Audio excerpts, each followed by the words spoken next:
নমো তচ্ছা ভগবতো অরহতো সম্মা সম্বুদ্ধস্য।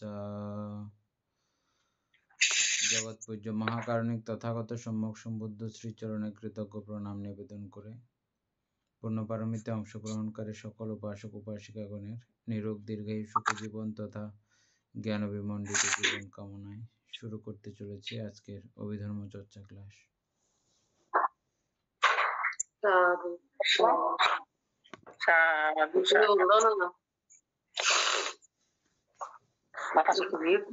আমাদের page number কত ছিল?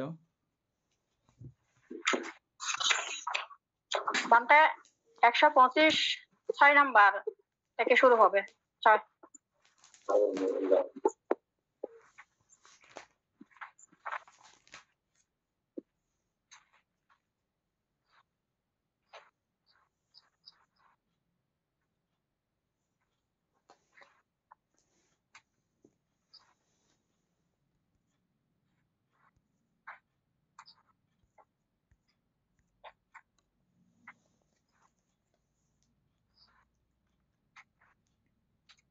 অষ্টমহাবিপাক চিত্ত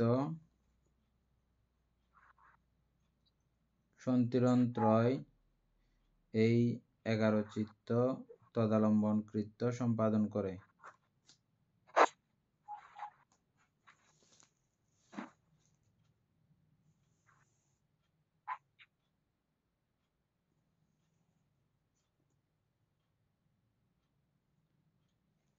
অমিতপূর্ব তদালম্বন মনে আছে?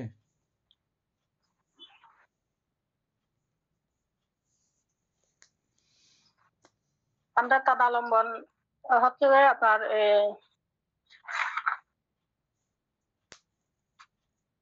মানে 8টা যবনকৃত থেকে রসালম্বন চিত্ত উৎপন্ন হওয়াকে তদালম্বন বলে। হ্যাঁ, যবন ব্যবস্থা বিপাক চিত্ত আর কি। এটা হ্যাঁ বিপাক চিত্ত, এটা মানে উপস্থিত বিপাক। এটা এই পর্যন্ত চিত্ত যদি স্থিত থাকে ওই আলম্বনে, তাহলে পুনরায় এখানেই একটা ওই আলম্বনের পুনঃ আস্বাদন ওটা উপস্থিত আস্বাদন না, ঘটমান না, একটু পরের, এটাকে বলা হয় তদালম্বন। এই তদালম্বন কৃত্য সম্পাদন করে কি কি?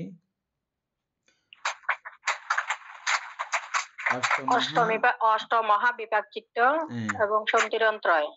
অষ্টম বিপাক চিত্ত বানতে ওগুলো না, এই যে যেগুলো মহাকৌশলে এগুলোও বিপাক, তো সেজন্য ওই যে 3-8-24টা আছে না ওখানে, ক্রিয়া এবং পুণ্যচিত্ত বাদ দিয়ে যেটা বিপাক, এই বিপাকটা তদালম্বন কৃত্য এটা সম্পাদন করে বিপাক। তারপরে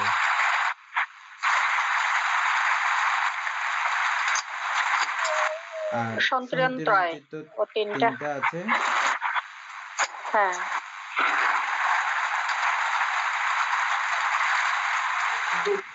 একটা অকুশলের বিপাক চিত্তের মধ্যে আছে সন্তিরণ চিত্ত, আর 2টা আছে ইয়াতে কুশলের। অকুশলের একটা আছে, কুশলের 2টা, 3টা। এগুলো মনে হয় চিত্ত তদালম্বন চিত্ত সম্পাদন করে। এক শ্রেণীর চিত্ত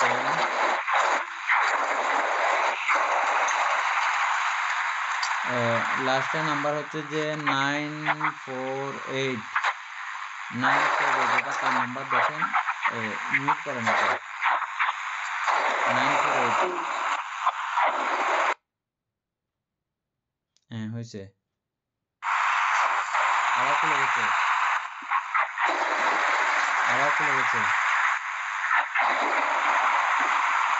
হ্যাঁ হয়েছে।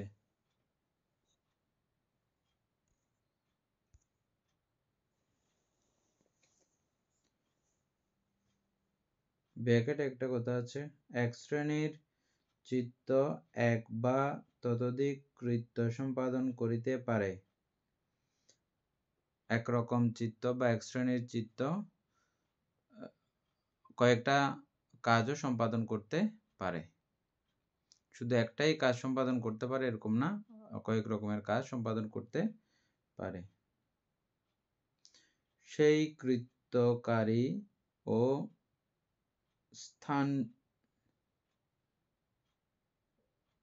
স্থানস্থ চিত্তের মধ্যে সেই কৃত্যকারী ও স্থানস্থ চিত্তের মধ্যে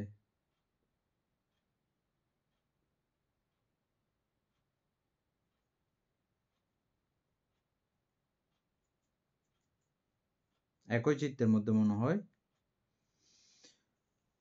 যে যাই হোক,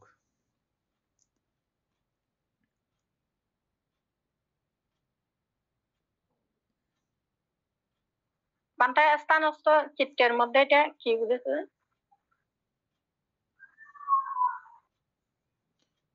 সেই কৃত্যকারী ও স্থানস্থ মানে সেই কার্য সম্পাদনকারী চিত্ত, বুঝছেন? ওই হ্যাঁ, যে ওই কথাটাকে ভিত্তি করে বলতেছে যে এক শ্রেণীর চিত্ত এক বা ততোধিক একও করতে পারে এবং এর থেকে বেশিও করতে পারে, ততোধিক কৃত্য সম্পাদন করতে পারে। মানে একই শ্রেণীর চিত্ত এক বা এর থেকে বেশি কাজও সম্পাদন করতে সে পারে। সেই কথাকে ভিত্তি করে এখানে পরে আবার লিখতেছে যে সেই কৃত্যকারী স্থানস্থ চিত্তের মধ্যে, অর্থাৎ ওই চিত্তের মধ্যেই, ওই চিত্তে থাকা অবস্থায় ওই চিত্তের মধ্যেই, যেমন একটা চিত্তের মধ্যে আমরা কি দেখতেছি যে বিধি মধ্যে প্রথমে আবর্তন চিত্ত, সম্প্রতীচ্য, সন্তিরণ, ব্যবস্থাপন, যবন, তদালম্বন, ভবাঙ্গ, এগুলো সবগুলো দেখতেছি না? একই লাইনের মধ্যে ওই একই চিত্ত এরকম একই চিত্তে থাকা অবস্থায় 2-3 রকমের কাজও সে করতে পারে। আরেক চিত্তের ব্যাপার তো অন্য চিত্তের কথা, এই চিত্তের কথা না। এটা বোঝানোর জন্য একই চিত্তের কথা, মানে অন্য সময়ে অন্য জায়গায় অন্য চিত্তের কাজ করলো, এটা এটা তো এরকম হবেই, স্বাভাবিক হতে পারে, কিন্তু এখানে বলা হচ্ছে যে একই স্থানস্থ।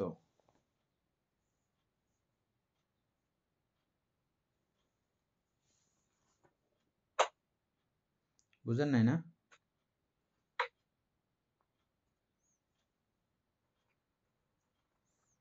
বানটা একই কাজ একই মানে মানে একটা সেই কৃত্যকারী স্থানস্থ মানে ওই যে কাজগুলো যেখানে করবে মানে ওই স্থান জায়গা ওই জায়গা এটা এরকম বুঝাবে।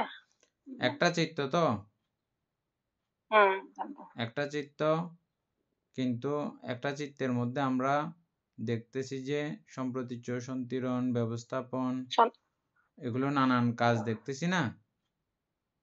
হ্যাঁ বানটা এই কাজগুলো একই চিত্তে স্থিত থাকাকালীন সময়ে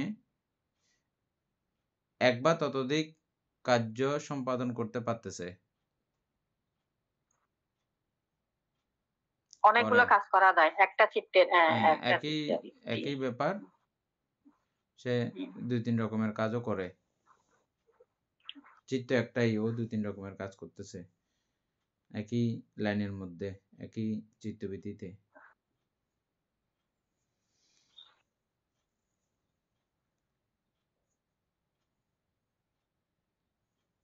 তারপরে তো এখানে 1 নম্বরে দিছে তো বানতে 2 উপেক্ষা সহগত সন্তুলন চিত্ত, প্রতিসন্ধি ভবাঙ্গচ্যুতি, তদালম্বন ও সন্তুলন এই পঞ্চকৃত্য সম্পাদন করিতে পারে। হুম, সন্তুলন চিত্ত হ্যাঁ, এটা বলছে।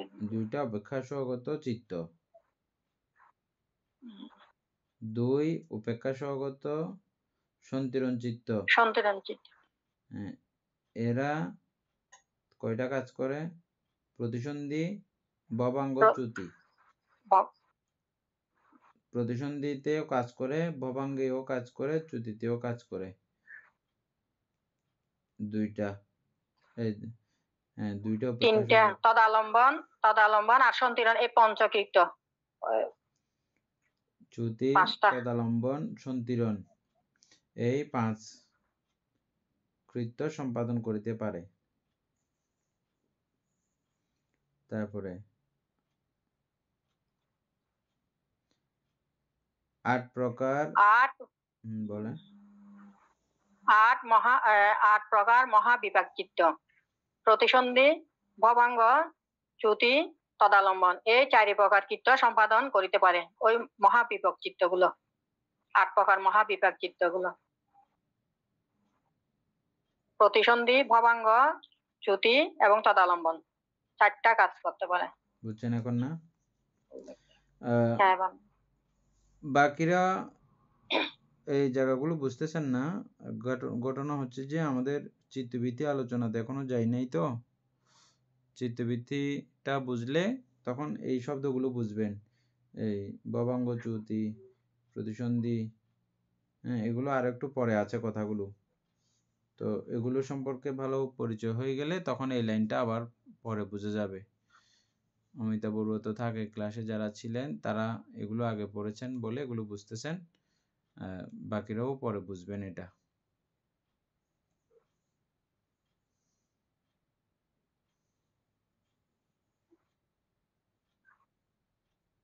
নয়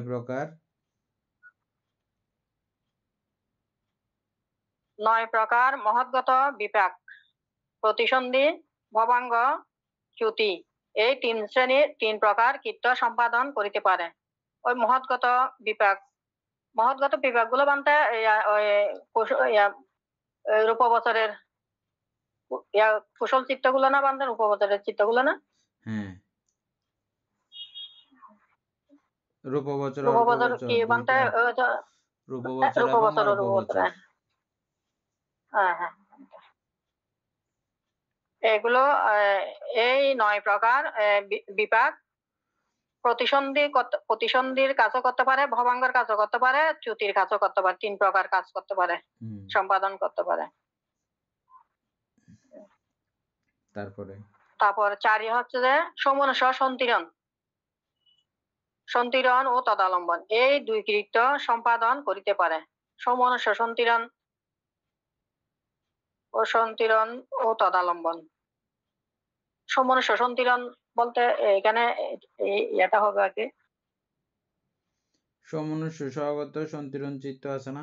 সমনস সহগত সন্তিরণ চিত্ত ওই কুশলের অহেতুক বিপাকটা আর কি বলতে। সমনস সহগত সন্তিরণ চিত্তটা ওই সন্তিরণের কাজও করতে পারবে, তদালম্বনের কাজও করতে পারবে। কিন্তু এখানে আর্চারি ব্যবস্থাপন চিত্ত সেই রূপ ব্যবস্থাপন ও আবর্তন, এই 2 কৃত্য সম্পাদন করিতে পারে। ব্যবস্থাপন চিত্ত ব্যবস্থাপন সেই রূপ ব্যবস্থাপন ও আবর্তন, এই 2 কৃত্য সম্পাদন করে। তারপরে 5 অবশিষ্ট চিত্তগুলির মধ্যে 55 যবন চিত্ত, মনোধাতুত্রয় এই এবং 10 প্রকার দ্বিপঞ্চ বিজ্ঞান মাত্র একটি কৃত্য প্রত্যেকে উৎপত্তিকালে সম্পাদন করিতে পারে। অবশিষ্ট চিত্তের মধ্যে 55 যবন চিত্ত, মনোধাতুত্রয় এবং 10 প্রকার দ্বিপঞ্চ বিজ্ঞান। 10 প্রকার দ্বিপঞ্চ বিজ্ঞান গুলো মাত্র একটি কাজ প্রত্যেকে উৎপত্তিকালে সম্পাদন করিতে পারে। একটি কৃত্য প্রত্যেকেই উৎপত্তিকালে সম্পাদন করিতে পারে।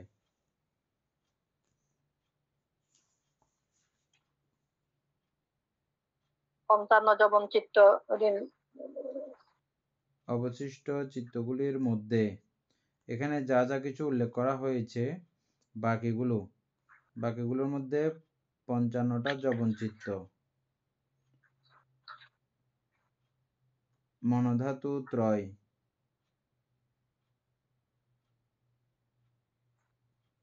মনোধাতু ত্রয়ের মধ্যে আছে কি দ্বিপঞ্চ বিজ্ঞান আর সন্তিরণ চিত্ত দুইটা।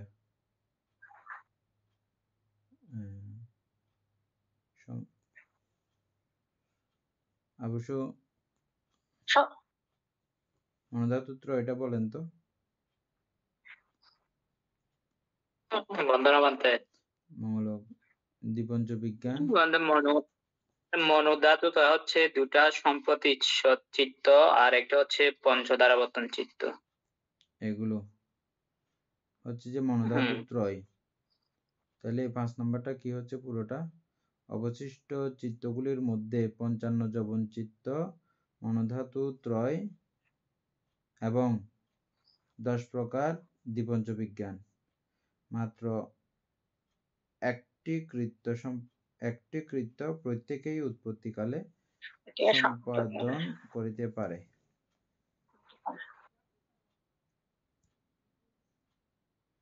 এই চিত্তগুলো মানে প্রত্যেকে একটা একটা করেই কাজ করতেছে, যে চিত্ত উৎপন্ন হবে সেটাই, অন্য কিছু আর করতে পারে না। আর ওগুলো এক বা একাধিক কাজ করতেছে, এটা দেখাই দেওয়া হয়েছে এখানে, বুঝছেন?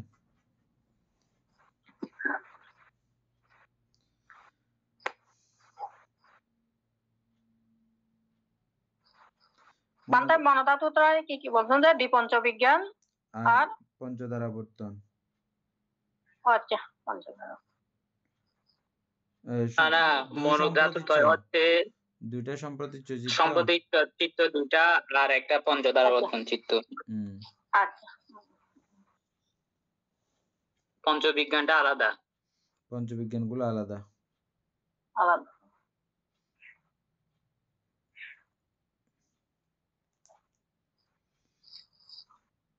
তারপরে নিচে একটা টিকা ছিল যে এটা কোন জায়গা থেকে আসছে, মনোদ্বারাবর্তন থেকে আসছে, যে উপেক্ষা সহগত মনোদ্বারাবর্তন চিত্ত, ইহার অন্য নাম ব্যবস্থাপন চিত্ত।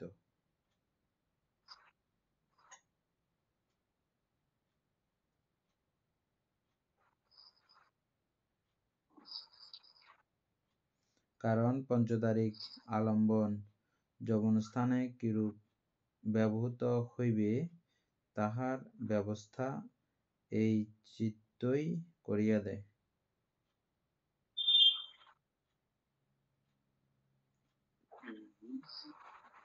উপেক্ষাসহগত মনোদ্বারাবর্তন চিত্ত।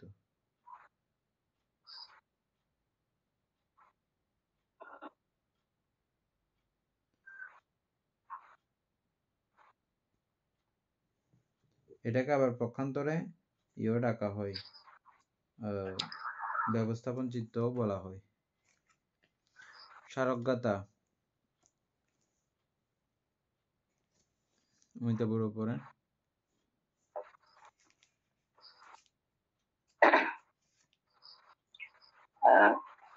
কৃত্য সংখ্যা 14 প্রতিসন্ধি আদি 10 স্থান চিত্তোৎপত্তি প্রকাশিত যদি 68 দ্বি নবাষ্ট 2 যথাক্রমে 1 দ্বি ত্রি চতুপঞ্চ কৃত্য স্থান গণে।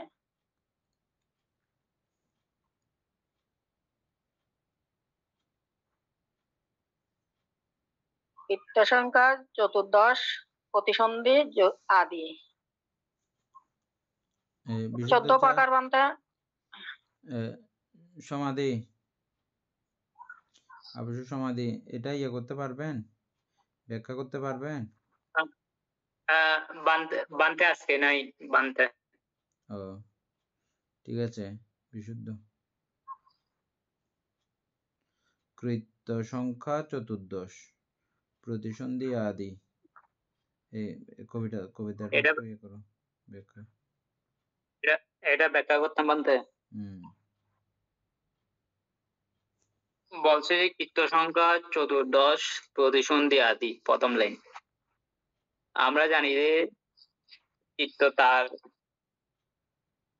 চিত্তের কাজ করার ক্ষেত্র, এই যে আমরা 14 প্রকার কৃত্য বা কার্য দেখতে আছে না, সেই জন্য হচ্ছে 14, অর্থাৎ কৃত্য সংখ্যা, চিত্ত যে কাজ করে তার সংখ্যা হচ্ছে 14টি। আর প্রতিসন্ধি সবাই প্রথমে, আদি মানে অমিতা বড়ুয়া চিত্তের 14 প্রকার কৃত্যগুলো লিখে ফেলেন, এগুলো পরে মনে থাকবে না, নাইলে আলাদা করে আপনি খাতা একটু টুকে রাখেন। হ্যাঁ বানতে। বলেন, এমনি বলেন তো একবার।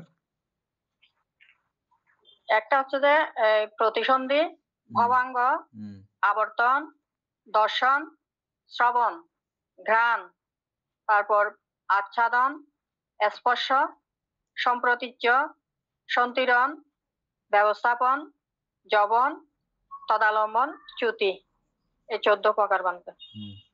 শিল্পী বড়ুয়া লিখে রাখেন, এগুলো পরে লাগবে। হ্যাঁ, তারপরে প্রতিসন্ধি হচ্ছে সবার প্রথমে, আদিয়ত প্রথমে, অর্থাৎ চিত্ত তার 14 চিত্ত কাজ করা যে ক্ষেত্র রয়েছে তার 14টি ক্ষেত্রে সে কাজটা করে, এবং প্রতিসন্ধি সবার ঊর্ধ্বে, প্রতিসন্ধি দিয়ে শুরু। তারপর হচ্ছে দ্বিতীয় লাইন, দশস্থান চিত্ত উৎপত্তি প্রকাশিত যদি।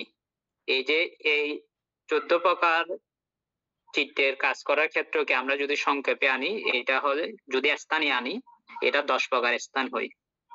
ওই যে দর্শন, শ্রবণ, ঘ্রাণ, আস্বাদন, স্পর্শ, এখানে যদি আমরা পঞ্চধারাবর্তন দিয়ে দিই, তাহলে 14টাতে ওইটা হয়ে যায় 10 প্রকার স্থান। আমাদেরকে একটা বিষয় মনে রাখতে হবে, স্থান আলাদা আর এই যে কীর্ত সংখ্যা, এই কীর্ত ওইগুলো আলাদা বিষয়। তো স্থানে আনলে ওইটা 10 প্রকার হয়, আর যদি কার্যক্ষেত্রে হিসাব করি ওইটা 14 প্রকার হয়। 14 প্রকার।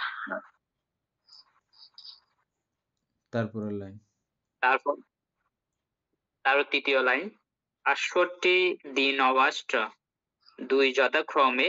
এটা এই তৃতীয় এবং চতুর্থ লাইন একসাথে হবে, যদি আমি আলাদা বলি বুঝবেন না, সেজন্য আমি এই 2 লাইনটাই একসাথে ব্যাখ্যা করব। 68 দিন অবাষ্ট 2 যথাক্রমে 1 2 3 স্থানগণে। এখানে কীর্ত এবং স্থান দুটির কথা রয়েছে, কিন্তু ওই যে লাস্ট চতুর্থ লাইনে কীর্ত স্থানগণে, মানে কীর্ত সংখ্যায়ও আসবে, স্থান সংখ্যায়ও আসবে। প্রথম বলছে যে 68, 68 কোনগুলো, এই যে আমরা একেবারে এটার ঊর্ধ্বে পঞ্চম নাম্বারে যেটা পাইলাম, অবশিষ্ট চিত্তগুলোর মধ্যে 55 যবন চিত্ত, তাহলে এখানে 55টি যবন চিত্র। তারপর হচ্ছে মনোধাতু তয়, তাহলে মানে ওখানে 3টা, তাহলে 55 এর সাথে যদি 3 যোগ করে কত হয়? 58। বলছে যে এবং 10 প্রকার পঞ্চ বিজ্ঞান, তাহলে যদি 10 যোগ করি কত হয়? 68। হ্যাঁ, এই আমরা তাহলে প্রথমটা পেয়ে গেলাম 68। আপনি ওইগুলো খাতা লিখে রাখেন, না হয় আবার ভুলে যাবেন। হ্যাঁ বানতে লিখে রাখ। এটা আগে কবিতাটা লিখে কবিতাটার নিচে লিখতে হবে এগুলো। হ্যালো, হ্যাঁ, তারপরে দিন অবাষ্ট। হ্যাঁ, তারা বলছে দিন অবাষ্ট, এখানে একটু করে ব্যাখ্যা করতে হবে যে নবাষ্ট এর কিন্তু সন্ধি হয়েছে, অষ্ট নব যুগ কত, একসাথে যোগ করলে হয় নবাষ্ট, বুঝছেন? তাহলে এখানে প্রথম 8, তারপর হচ্ছে 9, না সরি, প্রথমে নব অত 9, তারপর হচ্ছে অষ্ট মানে 8, এই দুইটা যোগ করে সন্ধি করে হয়েছে নবাষ্ট, বুঝছেন? তাহলে 2 9 8, তারপর হচ্ছে 2 আবার 2, বলছে যথাক্রমে। তো যথাক্রমে বলতে বলছে যে এগুলো কীর্ত এবং স্থান অনুযায়ী এখন আমি আপনাদেরকে এই চতুর্থ লাইনটা মিলিয়ে দিব কিভাবে হচ্ছে, অর্থাৎ 2 9 8 2, এগুলোর সাথে স্থান এবং কীর্তের সামঞ্জস্যটা এখন আমি বলবো। তো যথাক্রমে বলতে এই যে প্রথমে আছে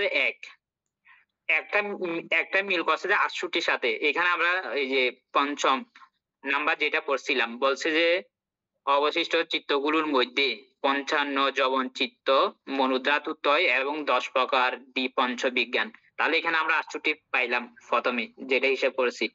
বলছে মাত্র একটি কীর্ত প্রত্যেকে উৎপত্তিকালে সম্পাদন করতে পারে।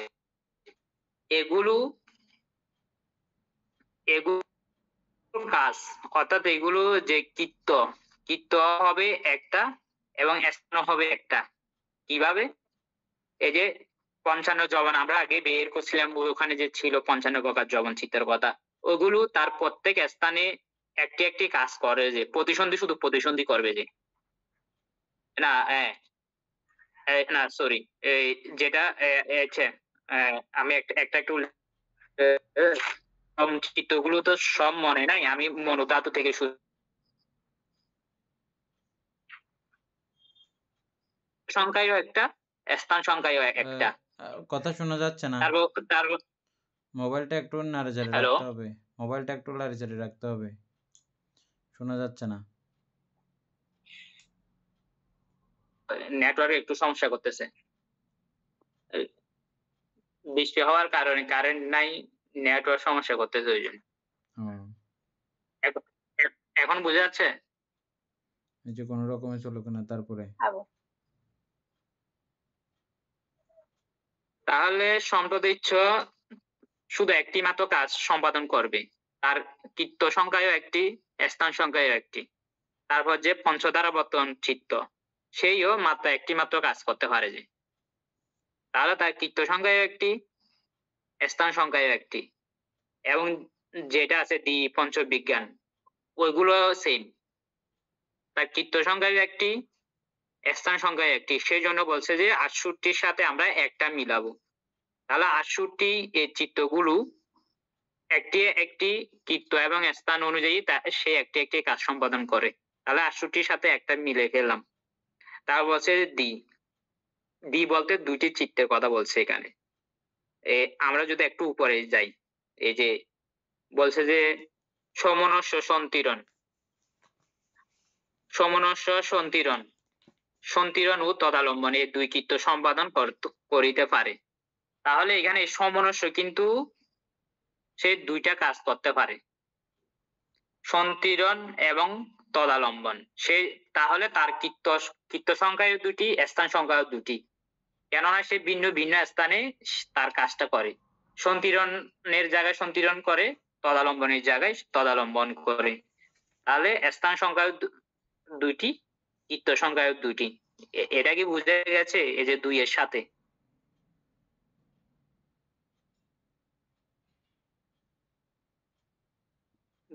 এটা বুঝে গেছে? অমিতা বড় বুঝেন নাই না? এটা বুঝি নাই বানতে, বুঝি নাই বানতে। আচ্ছা, প্রথমটা বুঝছেন, ৬৮টা বুঝছেন?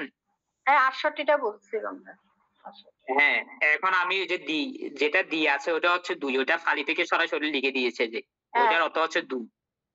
তাহলে এই দুইটি বলছে যে ২, মানে ২ এর সাথে আমি দুইটা মিলাবো, ওই যে চতুর্থ লাইনে যেটা দিয়ে আছে, দিয়ে এর সাথে দুইটা মিলাবো, বুঝছেন? আচ্ছা। সমনস্য সন্তিরণ চিত্ত একটাই আছে কুশলে, না? হ্যাঁ। এই চিত্তটি সন্তিরণ এবং তদালম্বন দুটি কাজ করে, না? হ্যাঁ, এই যে ৪ নাম্বারে রয়েছে, এই যে ৪ নাম্বারে রয়েছে। তো তাহলে সমনস্য সন্তিরণ চিত্তের কীর্ত সংখ্যায় দুটি, স্থান সংখ্যায় দুটি, যেহেতু সে আলাদা আলাদা স্থানে সে কাজগুলো করে, বুঝছেন? হ্যাঁ বানতে। এখন কি বোঝা গেছে যে তার কীর্ত সংখ্যায় দুটি, স্থান সংখ্যায় দুটি?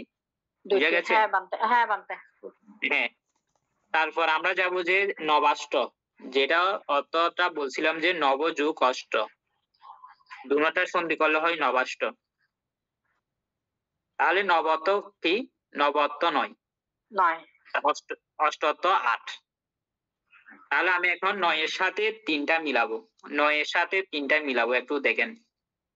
তাহলে ৯ এর সাথে ৩টা দেখেন, এই যে আমাদের ৩ নাম্বারে যেটা রয়েছে ৯ প্রকার মহৎগত বিপাক, দেখছেন বইয়ে দেখেন, ৯ প্রকার মহৎগত বিপাক। হ্যাঁ বানতে। প্রতিসন্ধি, ভবাঙ্গ, চ্যুতি, এই ৩ প্রকার কীর্ত সম্পাদন করতে পারে। তাহলে সে কয়টি কাজ করতে পারে? ৯ প্রকার চিত্ত, হ্যাঁ, তাহলে সে ৩টি কাজ করতে পারে, সেই জন্য ৩। তার স্থান সংখ্যায়ও ৩টি, সে ভিন্ন ভিন্ন জায়গায় কাজগুলো করে, যে একই জায়গায় না, প্রতিসন্ধির জায়গায় প্রতিসন্ধি করে, ভবাঙ্গের জায়গায় ভবাঙ্গ, চ্যুতি স্থানে চ্যুতি। তাহলে তার কাজ করার কাজ সে 3 প্রকার কাজ করতে পারে এবং 3 প্রকার কাজ 3টি স্থানে করে যে, বুঝছেন? হ্যাঁ তাহলে বান্দা। 9 প্রকার মহৎগত বিপাক 3 কৃত্য সম্পাদন করে 3টি স্থানে। বুঝা গেছে? এটা তো পেয়েছেন। হ্যাঁ হ্যাঁ বান্দা, বুঝছি। হ্যাঁ, এখন মিলাবো যে অষ্ট, মানে 8টি চিত্ত। তাহলে এই অষ্ট দেখেন যে দ্বিতীয় নম্বরে দেখেন 8 প্রকার মহাবিপাক চিত্ত পেয়েছেন। 8 হ্যাঁ প্রকার হ্যাঁ হ্যাঁ হ্যাঁ মহাবিপাক বান্দা। চিত্ত, প্রতিসন্ধি, ভবাঙ্গ, চ্যুতি, তদালম্বন। তাহলে সে কয়টি কাজ করতে পারে? 4টি। চারটে। সেই জন্য চতু অর্থাৎ 4। তাহলে 8 প্রকার চিত্ত 4 ধরনের কাজ করতে পারে, তাও ভিন্ন ভিন্ন স্থানে, একই জায়গায় না। তাহলে স্থানও 4 স্থানে 4 কৃত্য সম্পাদন করে 8 প্রকার মহাবিপাক চিত্ত। পেয়েছেন এটা মিল? হ্যাঁ বান্দা। হ্যাঁ, এবার লাস্ট যেটা রয়েছে 2টা হচ্ছে যে আমাদের এই ব্যবস্থাপন চিত্ত। আমাদের যে ব্যবস্থাপন চিত্ত রয়েছে 4 নাম্বারে লাস্টে দেখেন, ব্যবস্থাপন চিত্ত সেরূপ ব্যবস্থাপন ও আবর্তন এই 2 কৃত্য সম্পাদন করিতে পারে। হ্যাঁ বান্দা বুঝছেন? পাইছি। হ্যাঁ তাহলে এই ব্যবস্থাপন চিত্ত দুই স্থানে, বুঝছেন? 2 স্থানে। হ্যাঁ আচ্ছা, আমরা কয়টা মিলালাম? 1 2 3,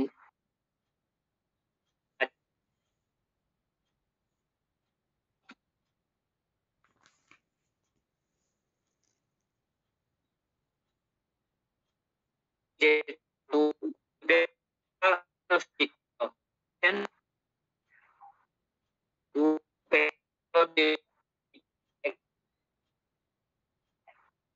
বোঝা যাচ্ছে না বান্দা।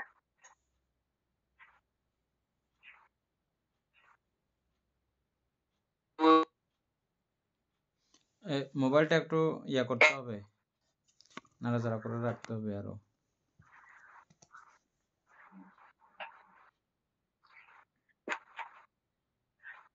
দুই উপেক্ষা সহগত সন্ধিরণ চিত্ত। এখন বোঝা যাচ্ছে? হ্যাঁ বান্দা, এখন বোঝা যাচ্ছে। 2 উপেক্ষা সহগত সন্ধিরণ চিত্ত প্রতিসন্ধি, ভবাঙ্গ, চ্যুতি, তদালম্বন ও সন্ধিরণ এই পঞ্চকৃত্য সম্পাদন করতে পারে। তাহলে এই দুই প্রতিসন্ধি, এই 2 উপেক্ষা সহগত সন্ধিরণ চিত্ত 5টি কাজ করতে পারে, তাও 5টি স্থানে, ভিন্ন ভিন্ন 5টি জায়গায়। প্রতিসন্ধি জায়গায় প্রতিসন্ধি, ভবাঙ্গের জায়গায় ভবাঙ্গ, চ্যুতির ক্ষেত্রে চ্যুতি, তদালম্বনের ক্ষেত্রে তদালম্বন, আর সন্ধিরণের ক্ষেত্রে সন্ধিরণ। তাহলে এই 2 উপেক্ষা সহগত সন্ধিরণ চিত্ত 5টি স্থানে 5টি কৃত্য সম্পাদন করতে পারে। পেয়েছেন? হ্যাঁ বান্দা পাইছি। হ্যাঁ, এখন হচ্ছে যে তাহলে আমার 2টা গেল, এবং আরো একটি 2 আমাদের রয়ে গেছে, যেটা হচ্ছে ব্যবস্থাপন চিত্ত। ওই যেটা প্রথমেই আসবে, যেটা আমি সমনস্য সন্ধিরণ চিত্ত বলেছিলাম, ওটার সাথে ব্যবস্থাপন চিত্ত আসবে। ব্যবস্থাপন চিত্ত 2 স্থানে 2টি কাজ করতে পারে। কি কি করতে পারে? আবর্তন কৃত্য সম্পাদন করে আবর্তন স্থানে, আর ব্যবস্থাপন কৃত্য সম্পাদন করে ব্যবস্থাপন স্থানে। তাহলে এগুলো তো পেয়েছেন।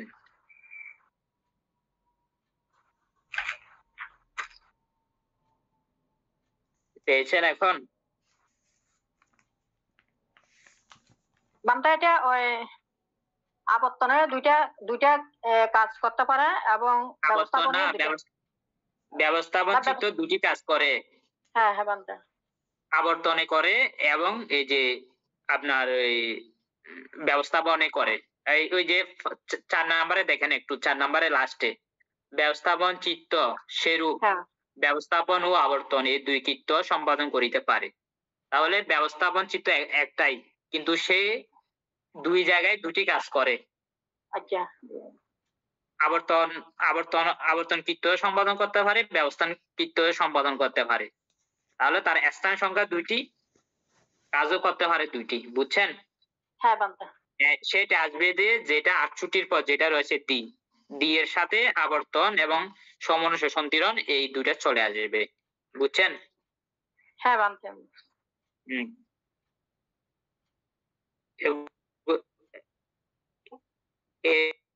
এটা একটু জটিল আছে, আপনি একটু ক্লিয়ারলি লিখে রাখেন। গুছাইতে হবে বান্তে। আমরা আপাতত লেখেন, পরে গুছে ইয়া করবেন সুন্দর করে। আবার এটা এত জটিল কিছু না, অন্যরা মনে করবেন যে আমরা তো কিছু বুঝতেছি না, এটা কি হচ্ছে রে, এরকম মনে করার কিছু না। এটা স্মারকগাথা, মানে পুরো বিষয়টা এতক্ষণ যা আমরা পড়ে আসছি এগুলো মনে রাখার জন্য একটা কোটেশন আর কি। যারা খুব মানে এগুলো বিষয় মনে রাখতে পারে, শুধু কবিতাটা মনে রাখলে বাকি সব পড়াগুলো মনে থাকবে। এটা জাস্ট মনে রাখার, যা বুঝার আমরা ওখানে বুঝে চলে আসছি। হ্যাঁ, ওই যে মূল পেজ যেটা আছে এটা তো, কিন্তু এই ছোট্ট 4 লাইনের দ্বারা পুরো ওই চ্যাপ্টারের পড়া সবগুলো মনে রাখা যায়। এই জন্য এটার নাম হচ্ছে স্মারকগাথা, স্মরণ রাখার জন্য। হ্যাঁ, তারপরে বিশুদ্ধ বান্দে এটা তো শেষ, এই যে স্মারকগাথা তো শেষ হয়ে গেছে। দীপেন বাবু এর পরের থেকে পড়েন।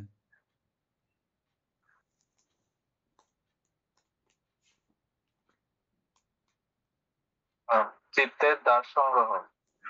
চক্ষু প্রবৃত্তি দ্বার অনুসারে চিত্তের শ্রেণী বিভাগই দ্বার সংগ্রহ। দ্বারের সংখ্যা 6: চক্ষুদ্বার, শ্রোত্রদ্বার, ঘ্রাণদ্বার, জিহ্বাদ্বার, কায়োদ্বার, মনোদ্বার। তন্মধ্যে চক্ষুই চক্ষুদ্বার, শ্রোত্রই শ্রোত্রদ্বার, এইরূপ অন্যান্যগুলি, কিন্তু মনোদ্বার বলিতে ভবাঙ্গ বুঝিতে হইবে। চক্ষুদ্বারের 46 প্রকার চিত্ত: পঞ্চদ্বার আবর্তন চিত্ত 1, চক্ষু বিজ্ঞান 2, সম্প্রতীচ্ছ চিত্ত 2, সম্পীড়ন চিত্ত 3, ব্যবস্থাপন চিত্ত 1, কামগোচর উদ্যাপন চিত্ত 29, তদলম্বন 8, সব মিলিয়ে 46। এই 46 প্রকার চিত্ত চক্ষু দ্বারা যতটুকু ভাবে চিত্ত এবং আলম্বন অনুসারে উৎপন্ন হয়, সেই রূপ শ্রোত্র, ঘ্রাণ, জিহ্বা ও কায়োদ্বারের প্রত্যেক দ্বারে পঞ্চদ্বারাবর্তনাদি 46 প্রকার চিত্ত উৎপন্ন হয়। এই 46 প্রকার চক্ষুদ্বারী চিত্তের সঙ্গে 2 শ্রোত্র বিজ্ঞান, 2 ঘ্রাণ বিজ্ঞান, 2 জিহ্বা বিজ্ঞান, 2 কায় বিজ্ঞান, এই 8 প্রকার বিপাক বিজ্ঞান যোগ করিলে 54 প্রকার চিত্ত পাওয়া যায়। তাহারা কামগোচর চিত্ত এবং পঞ্চদ্বারের মধ্য দিয়া উৎপন্ন হয়। ওই এতটুকু মনোদ্বারে হয়েছে। নয়ন বাবু, এগুলো এক লাইন করে আপনি ইয়ে করে যান, যেটা বুঝছেন এটা বুঝছেন বলবেন, আর যেটা বুঝবেন সেটা আলোচনা করবেন। মঙ্গল হোক।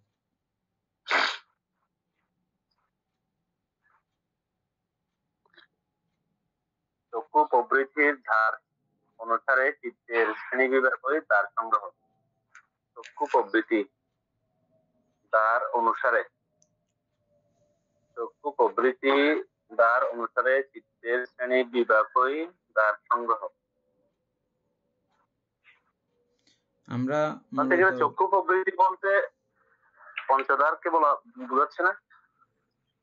দ্বার 6টা দ্বার আছে না আমাদের। প্রবৃত্তি, হ্যাঁ হ্যাঁ হ্যাঁ।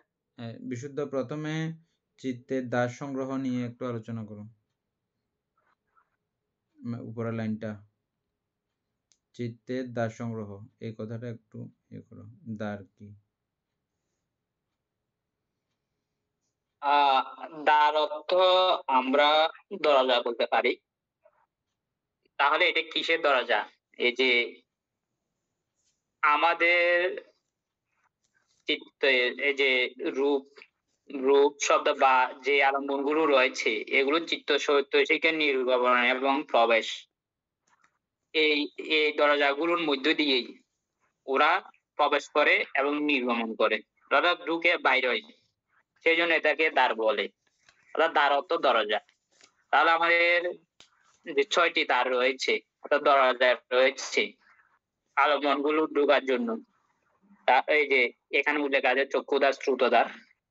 তো এখানে কিন্তু চক্ষুদারের সাথে যে ধার গুলোর কথা রয়েছে, ওখানে কিন্তু একটা বিষয় বলে রাখি, আমাদের কায়দার পর্যন্ত ওরা বলেছে যে পঞ্চধারা বর্তনী, অর্থাৎ পঞ্চধারের মাধ্যমে যে চিত্রগুলো উৎপন্ন হয় ওগুলো ছয় দ্বারের মধ্যে চক্ষুদার, শ্রুতদার, ঘ্রাণদার, জিহ্বাদার, কায়দার, এই এই পঞ্চধারের মধ্য দিয়ে আমাদের পঞ্চধারাবর্তন চিত্রটা উৎপন্ন হয়।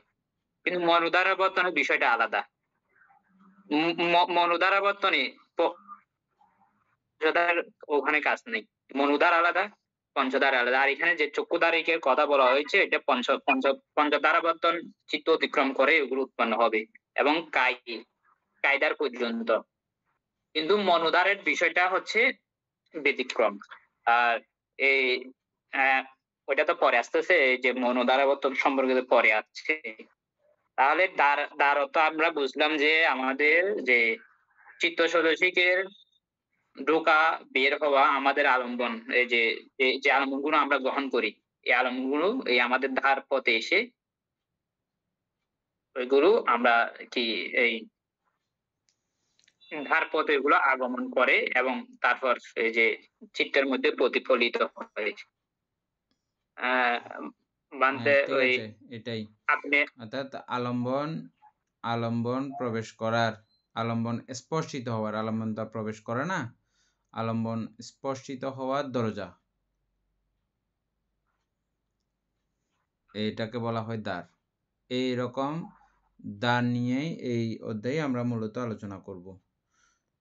প্রথম লাইনের মধ্যে প্রথম লাইনটা তো এখানে হয়ে গেছে, আলোচনা চলে আসছে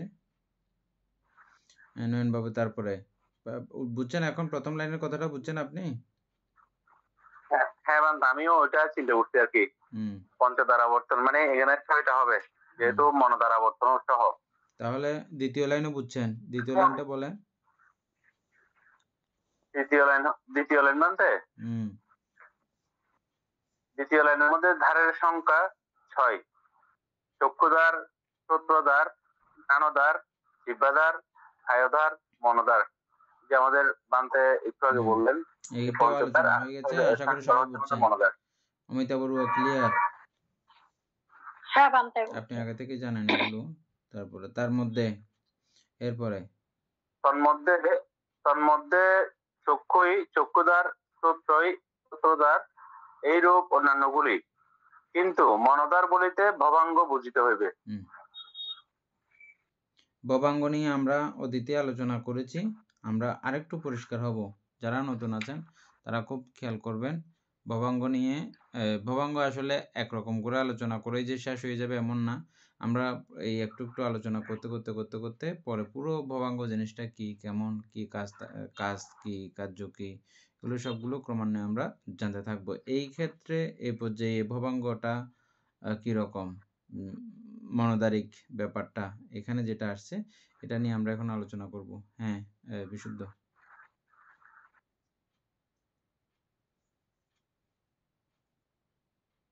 এখানে বানতে যে মনোধার বলতে যে ভবাঙ্গটা বোঝাচ্ছে ওটা হচ্ছে যে, যেহেতু আমরা এখনো চিত্তের বিধি অধ্যায়টা পড়ি নাই, এই যে আমাদের চিত্ত যে ভবাঙ্গ আলম্বনের থেকে যখন অন্য আলম্বনের স্পর্শে যখন ভবাঙ্গ চলন থেকে ভঙ্গ উপচ্ছেদকে এখানে বোঝানো হচ্ছে যে, অর্থাৎ এই ভবাঙ্গ উপচ্ছেদ থেকেই আমার চিত্তের বিধিটা শুরু হবে। আর এই ক্ষেত্রে এখানে মনোধার বলতে এই ভবাঙ্গকে বোঝাচ্ছে। কিন্তু অন্য ক্ষেত্রে আমরা আগে যেটা পড়ে আসছে ভবাঙ্গ, এটা কিন্তু আলাদা না। এই ক্ষেত্রে আমরা চিত্তের বিধি উৎপন্ন হওয়ার সময়টাকে আমরা এই ক্ষেত্রে মনোধার বা ভবাঙ্গ বলতে পারি, বা ভবাঙ্গ উপচ্ছেদ, যেটা আলোচনায় আছে আর কি এই অধ্যায়। তাহলে কি আপনি বলতে চাচ্ছেন যে মানে আমাদের ধার থেকে মানে কোন চক্ষুদার হইতে চিত্তের মধ্যে পৌঁছানোর মাঝখানে যে বিধিটা কাজ করে ওটাকে আপনি কি ভবাঙ্গ বলতেছেন এখানে? কোনটা উপাসক বুঝি নাই, কোনটা বলছেন? আপনি যে এই যে একটু আগে বললেন যে মানে ভবাঙ্গ বলতে সরি মনদার আবর্তন বলতে আমরা এখানে ভবাঙ্গটা বুঝতে হবে বা বুঝিতে হবে এখানে যেটা লিখতে আর কি। তো আমরা তো নর্মালি ভবাঙ্গ মানে হচ্ছে চিত্তের নিষ্ক্রিয় অবস্থা, এটা আমরা এক কথা বললে চিত্তের নিষ্ক্রিয় অবস্থাকে বুঝি। কিন্তু আপনি এখানে বলতেছেন এখানে বুঝতে হবে চিত্তের বিধির যে সংযোগ এই অবস্থা নাকি? হ্যাঁ, এখানে বুঝতে হবে যে চিত্তের বৃদ্ধি আরম্ভের সময়টাকে, যেহেতু এটা বলছে মনোদার। আচ্ছা, মানে আলম্বন থেকে চিত্ত সরি মনোদার পর্যন্ত আমি একটু চিত্ত যখন আমাদের ভবাঙ্গ আলম্বনে থাকে, ঠিক আছে, যখন নতুন আলম্বনের স্পর্শে চিত্তের ভবাঙ্গ ত্যাগ করে, বুঝছেন? যখন ভবাঙ্গ উপচ্ছেদ, এই যে আমরা জগৎ যে নিয়ম আছে ওইগুলো তো আপনি পড়েছেন, ভবাঙ্গ উপচ্ছেদের সময়টাকে আমরা মনোদার বলতে এখানে বলছে যে ভবাঙ্গ উচ্ছেদের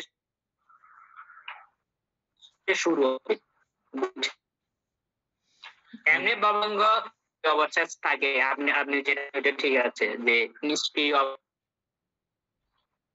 যেহেতু বলছিলাম মনোদার বলতে আমরা এই যে ভবাঙ্গ উপচ্ছেদ অর্থাৎ আলম্বনটা চিত্তের ভিত্তিটা হলো আর কি। আচ্ছা, আমাদের আজকে নেট প্রবলেম অর্থাৎ আমরা ভবাঙ্গ সম্পর্কে আগে জানছিলাম চিত্ত যখন কোনো কাজ পায় না, প্রথমে জানছি যে চিত্ত কখনো কাজ করা ছাড়া থাকে না, এটা জানছিলাম। তার মধ্যে কোনো কাজ যখন থাকে না তখনও সে কাজ করে, ভবাঙ্গের মধ্যে গিয়ে অবস্থান করে, ওটাও একটা চিত্তের কাজ। এটা চিত্তের কাজ, এটা চিত্ত মানে কাজ করতেছে, অবশ্যই কাজ করতেছে। তারপরে ওটাকে আমরা আবার নিষ্ক্রিয় অবস্থাও বলি। নিষ্ক্রিয় অবস্থা বলতে তখন এই পঞ্চদ্বারের মধ্যে এসে কোনো কাজ সে করতেছে না বিধায় ওই ক্ষেত্রে ওই সূত্র ধরে এটা নিষ্ক্রিয়। পুরো বিষয়টা বুঝতে পারছেন নয়ন বাবু? এক কথায় বলতেছি যে এটা নিষ্ক্রিয়, আবার আরেক কথায় বলতেছি যে চিত্ত কখনো কাজ করা ছাড়া থাকে না, চিত্ত কখনো চুপচাপ থাকে না, বসে থাকে না, এরকমও বলতেছি না। বসে থাকে না মানে হচ্ছে যে ভবাঙ্গের মধ্যে আছে, ওটাও তার একটা কাজ, ওই কাজে সে ব্যস্ত থাকে। আচ্ছা, আমরা যেটা আলোচনা করতে যাচ্ছি এখন সেটা হচ্ছে যে মনোদার কি, মনোদার আবর্তন আমরা পড়ছিলাম না, যখন এই ভবাঙ্গ থেকে যখন ভবাঙ্গ উপচ্ছেদ নামক একটা কথা পড়ছিলাম না আমরা, ভবাঙ্গ চলন হওয়ার পরে ভবাঙ্গ উপচ্ছেদ, এরকম একটা কথা আমরা পাইছিলাম না আগের ক্লাসে, মনে আছে? এই উপচ্ছেদ হওয়ার বিষয়টা হচ্ছে যে এই মনোদার থেকে বা ভবাঙ্গ থেকে বহির্গমন বিধিতে ও চলা শুরু করেছে, উপচ্ছেদ। এটা বাকিগুলো আস্তে আস্তে আমরা পড়তে শিখবো। হ্যাঁ, বাকিগুলো তারপরে হচ্ছে যে দীপেন বাবু বুঝতেছেন না এগুলো কথাগুলো? না বুঝতে তো এমনি কঠিন কিছু নাই এখানে। হ্যাঁ, তারপরে ওই স্মারক গাথাটা যেটা লিখছেন, যেভাবে লিখছেন অমিতা বড়ু একটা চার্ট বানাবেন, চার্ট বানিয়ে দীপেন বাবুর সঙ্গে আলোচনা করে সুন্দর করে এগুলোর জন্য আমরা গত ক্লাসে এগুলো আমরা মিলাইতে পারি নাই।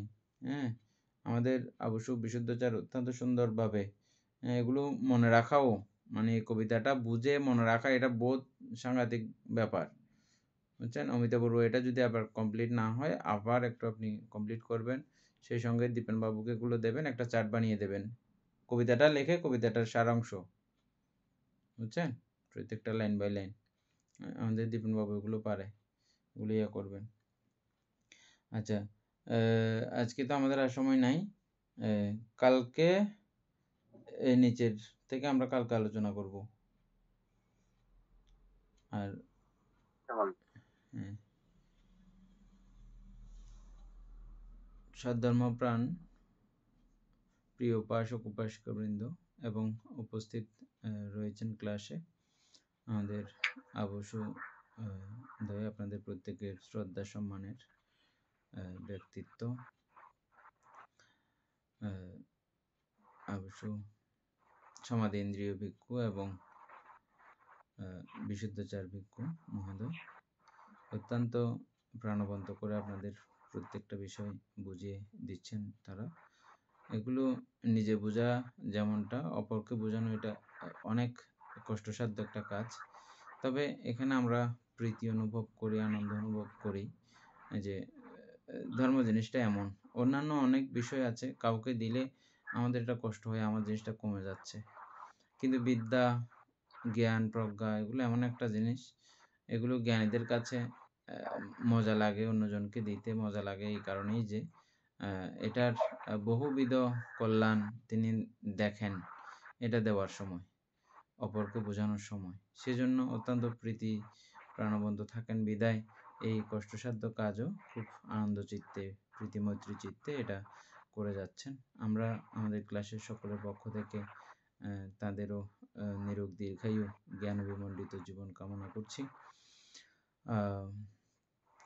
এতক্ষণ যাবৎ আমরা অভিধর্ম চর্চা ক্লাসে অংশগ্রহণ করে যে পুণ্যরাশি অর্জন করেছি, এই পুণ্যরাশি অনন্ত চক্রবাসী সত্যগণকে দান করছি, গুরুভান্তেদিওকে দান করছি, মাতা পিতাগণকে দান করছি এবং যারা এভাবে প্রতিদিন ধর্ম চর্চায় অংশগ্রহণ করে আমাকে ধর্মচর্চায় সহযোগিতা করছেন, তাদের সর্ববিধ জয় মঙ্গল কামনা করছি।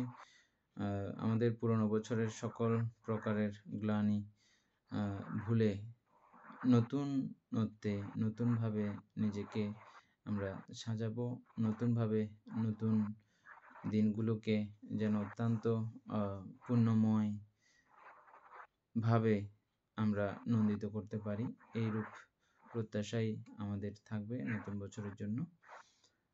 পরিশেষে এই পুণ্যের কাছে আমরা প্রত্যেকে প্রার্থনা করব নির্বাণ লাভ অবধি অসৎ ব্যক্তি, মূর্খ ব্যক্তি পাপমিত্রের সংসর্গ লাভ না করে সদা সর্বদা জ্ঞানদর্শী কল্যাণ মিত্রের সান্নিধ্য সংসর্গ লাভ করতে সক্ষম হই, এরূপ সাধু কামনা পোষণ করে আজকের মতো ক্লাস এখানে সমাপ্ত করছি।